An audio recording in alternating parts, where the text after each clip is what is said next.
afternoon from Vietnam, Bruno and Diogo. We are so glad to have you with us on our show today. For this very special event, VSTV have invited two very special guests on our set today. Please welcome our two Vietnamese national players and also players of Hanoi FC, one of the most decorated club in Vietnam. Midfielder Hùng Dũng and the defender Duy Mạnh. They are both Manchester United fans and they are all fans of you guys. Hello, nice to meet you all. Nice to meet you. Okay, so for the first topic, Diogo's name is easy to pronounce, but we are a little bit curious about Bruno's name. What is the correct way to spell your name in Portuguese? Fernandes or Fernandes? It's a tricky one. You don't need to be worried about that. It's okay for me. The way you say it is perfect, but it's Fernandes. So Fernandes is the correct way, right? Yeah, it's kind of. Em muốn đặt câu hỏi với cả các anh. Anh Dalot đã chơi rất nhiều huấn luyện viên khác nhau trong sự nghiệp. Dưới thời huấn luyện viên TH thì anh được sử dụng nhiều hơn và được trao cơ hội nhiều hơn. Thì huấn luyện viên đã thúc đẩy anh những gì để có thể anh được thi đấu tốt và được thi đấu nhiều hơn như thế? Yeah, the reality is that it's been probably the 2 years that I've been playing the most since I arrived to the club. The truth is that he's been helping me a lot. He shows me confidence. He believes in me. I think that's the first step for you to feel confident and motivated to play. And then I think we align really well with the ideas of what we like how to play football. So I think that's a very huge step to match. And then it's just me trying to give my best and show availability to play. And so far it's been great. So this season, I can see that you sometimes play as an inverted wing-back when you move into the central area of the field. So is that a particular demand from Mr. Ten Hag, and how do you adapt to it? Yes, he likes sometimes when we have the ball to create a little square in the middle with one of the fullbacks. Not always the fullback, but sometimes can be other positions, but mainly. Lately, it's more the fullback that starts there in the midfield. So it's been a good add to my football ability. Let's say like this, and I've been enjoying to play there. Obviously, trying to improve every single game and every time that I have the opportunity to play there. Because it's a different role, but at the same time really excited, and hopefully I can get even better. So Bruno, on our set today is Hùng Dũng. He is also the captain of the Vietnamese national football team. And he's also a midfielder wearing number 8, and he's really admire you. He has something to ask you here. Hi Bruno. Glad to meet you here, but I have one question for you. Yes, I'm also a captain of national team, and this is a crucial position in the team. So, can you share about the pressure of being captain of Manchester United? How you faced with that pressure? No, obviously, you know, like being captain, it doesn't matter where. It's being a footballer is you always have pressure on yourself. Obviously, sometimes when you get the captaincy, you know that you have to do some different things for the team. You know, like the responsibility is a little bit higher. And obviously, for you, I think being the captain for the national team is probably the proudest thing that you can have achieve in your career, because it's your home, it's your country, and you have to guide them out in the tunnel and everything. That's a really proud moment.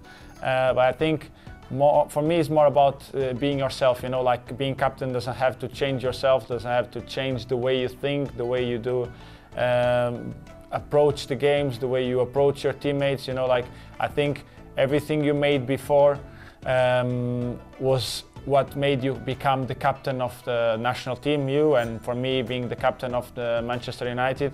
So I think we've been doing great things in the past. That's why you get the responsibility of being captain at the national team, and me at Manchester United at the moment. Câu hỏi tiếp theo muốn đặt cho cả hai anh là những tuyển thủ của Bồ Đào Nha. Thì trong năm thường xuyên phải di chuyển rất là nhiều, thì vậy các anh cân đối thế nào về cả thể chất, tâm lý, cũng như là các anh có những cái bài tập gì chuyên dụng hay là làm thế nào để có một cái trạng thái luôn luôn tình trạng tốt nhất để có thể luôn luôn chuẩn bị sẵn sàng, vì lịch thi đấu của anh rất là dày và liên tục như vậy? I think it's a combination of things. Nowadays the schedules are really tight. We have to travel, we have to play every 3 days. So fortunately we have all the conditions here at the club to be available and ready for everything. They provide us everything in nutrition, chefs, the right type of food, supplementation, and then the right time for us to sleep at home to recover. Sometimes we don't go to the hotels. We stay at home with our families, so we can keep our routine. But then it's very individual. Some players like to follow a certain type of diet, and that is something that they had for the last for every career they've eaten the same. Sometimes some players like to change, so it's very individual. But at this level, you have to keep that consistency and try to be in the best physical and mental condition possible. Nói về tình trạng thể chất thì Bruno là một trong những cầu thủ rất ít khi chấn thương, và Hùng Dũng cũng được coi là một cầu thủ rất bền bỉ của bóng đá Việt Nam. Vậy thì chắc là Hùng Dũng cũng muốn đặt những câu hỏi liên quan đến khả năng thích nghi của Bruno với một đối trường khắc nghiệt như ngoại Anh, phải không? So, okay, the next question for you, Bruno. You have been a sensational player since you arrived. However, Premier League is a tough competition. So certainly the opponents always will research and try to find a way to stop you. So how did you adapt with the high demand of Premier League? No, the same way they try to do everything they can to stop me and to get the less out of me.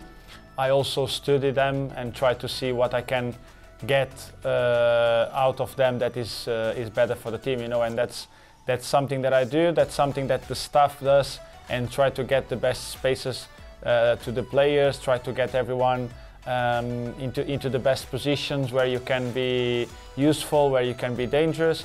But we know sometimes it's tough because, as I said, the Premier League is really tough.